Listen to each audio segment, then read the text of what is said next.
देखिए, 2 चीज़ें होती है। आज अपन जैसे बेसिकली अपन फॉर्म भरते हैं एग्ज़ाम के लिए कोई, है ना? जो मान लीजिए अभी जैसे आरएएस आएगी, है ना? आरएएस का फॉर्म भरोगे तो उसमें आप कैटेगरी क्या भरोगे?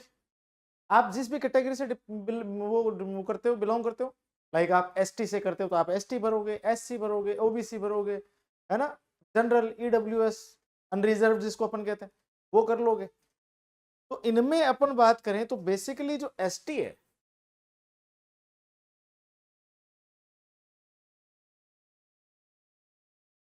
शेड्यूल्ड ट्राइब्स,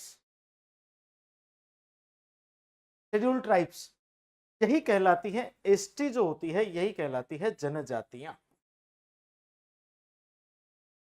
यही क्या कहलाती है? जनजातियां कहलाती है। एससी नहीं कहलाती जनजातियां, वो अनुसूचित जाति है।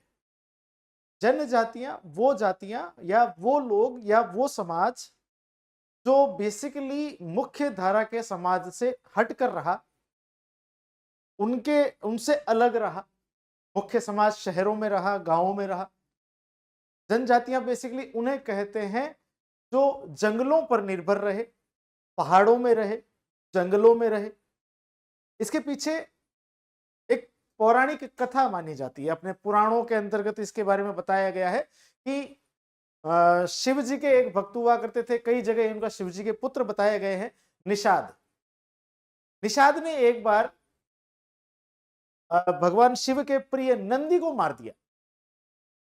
नंदी को मार दिया तो क्रोध में आकर के भगवान शिव ने उन्हें पहाड़ों पर रहने का आदेश दिया। और यह माना गया कि जितने भी जो बाद में आदिवासी हुए हैं, इन्हें आदिवासी भी कहा जाता है।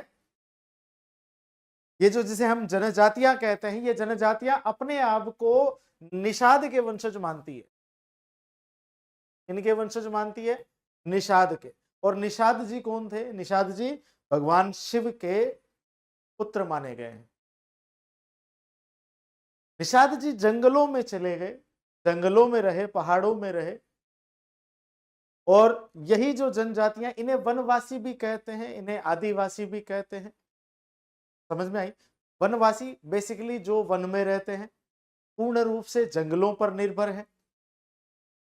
एक बैच जो है जिसमें जिसने अपन ने इतिहास पढ़ लिया है, जिसके अंतर्गत अपन ने जनजातीय आंदोलन पढ़े थे, याद करो। उसके अंदर मैंने तुमको क्या बताया था कि जनजातीय आंदोलन होने के मुख्य कारण क्या रहे? कि अंग्रेजों के आने के बाद में मध्यकाल के अंदर राजे महाराजाओं ने उनके साथ में कोई छेड़छाड़ नहीं करी थी, लेकिन अंग्रेजों ने आकर के और जंगलों की तरफ अपना रुख किया। अपनी जो कुटिल नजरें थी वो जंगलों पर डाली, पहाड़ों पर डाली।